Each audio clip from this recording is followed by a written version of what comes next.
Hi everyone. Have you ever wondered when is it legal to use your gun in self-defense? Hi, this is Christina Williams from Just Criminal Law. And I'm David Mann, legal storytelling specialist.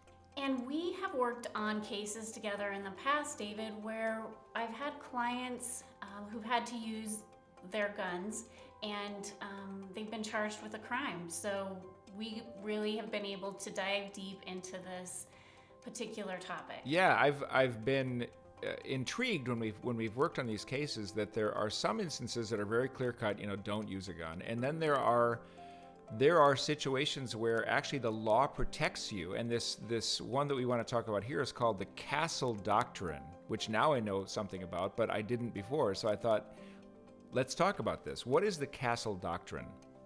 In Wyoming, we have a statute that actually protects people in certain situations, and if they check all the boxes, then they are actually protected by the law. They're given immunity from prosecution.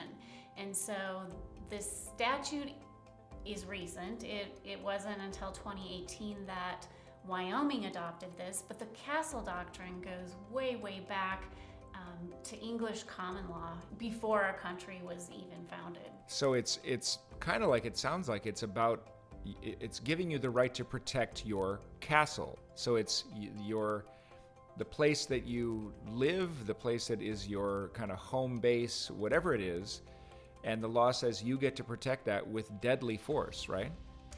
Yes, you do get to protect your home with deadly force, and the idea is, if you are in your home, you have an expectation that you're going to be safe. There's nowhere else that you can retreat to. You can stand your ground and defend yourself, your home, your family. And all states, this is not a national law, like you say, all states don't have this. It's a state-by-state decision, and Wyoming has this, correct? Yes, it varies from state to state. Most states have the Castle Doctrine, and this statutory immunity, though, not everyone across the country enjoys that. Okay, so in order for this to be protect you, if there's ever a dispute about this, what are the elements that need to be present in order for it to be, okay to protect yourself? Well, the court is going to look at the facts and circumstances. So we have a clear-cut case out of Wyoming where shortly after this statute was enacted, there was a case where a man was in his home and he faced an intruder who he knew had ill will. He was aggressive. He had used threatening language, and he was charging at him as he stood at his front door. And the defendant in that case stepped actually inside of his door, told the intruder to stop. The intruder knew he had a gun pointed at him. He continued to move forward and was coming at the homeowner, and the homeowner stepped back inside of his doorway, and as the intruder ripped open the front door, he shot him.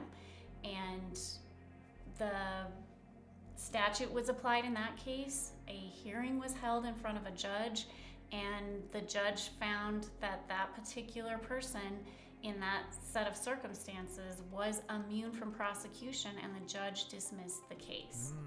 And so, if I remember right, the parts of the equation that need to be there are that it needs to be somebody that you do not know and that you have not invited into your home, and that they have forcefully entered your home, or something to that extent, right?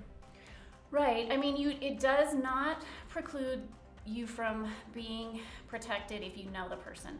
The thing, I mean, that is certainly something that adds to it. Say if you're in your home in the middle of the night and you hear somebody downstairs rumbling or rustling through your paperwork on your desk, and you grab your handgun and go down and confront the person, and you don't know the person, It's presumed that you are in fear of death or serious bodily injury if this person has gained access to your home uninvited.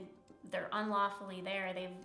Say they've gone through your door, and you're faced with needing to confront them, and you do confront them with a gun and you use force. You're even allowed to use deadly force. That is, in that situation, you could legally shoot the person. The law is looking at you as being in fear of death or serious bodily injury in those circumstances. So it doesn't have to be an unknown person.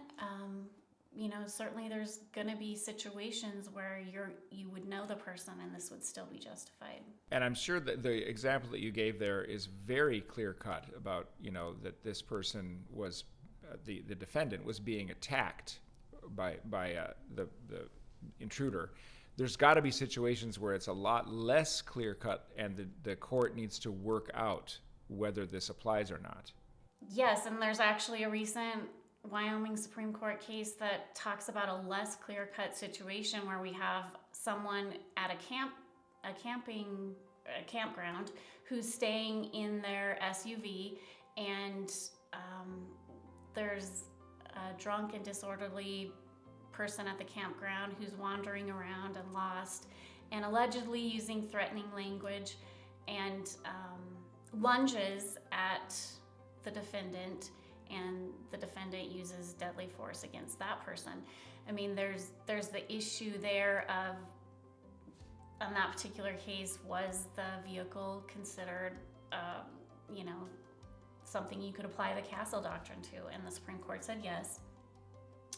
But the issue there that was not presented to the jury, so they have to go back and do it again, is whether or not that person was forcibly and unlawfully entering the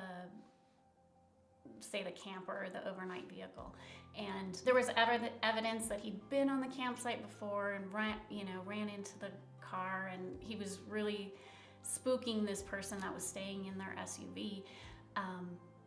And so we don't know whether or not the jury would find that was an unlawful, forcible attempt to enter, a residence.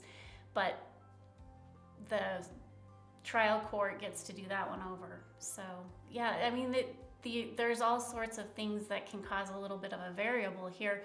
But the take home is, if you have someone in your home that you don't know that they are there illegally, you didn't let them in, and confronted with what you need to do in the middle of the night, you're justified under the law to protect yourself and to protect your home, your family.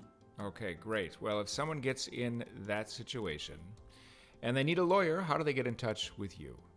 We've included a link in the description. They can call, text, or chat with a member of my team anytime, day or night. We know you only get one shot at justice, so make yours count.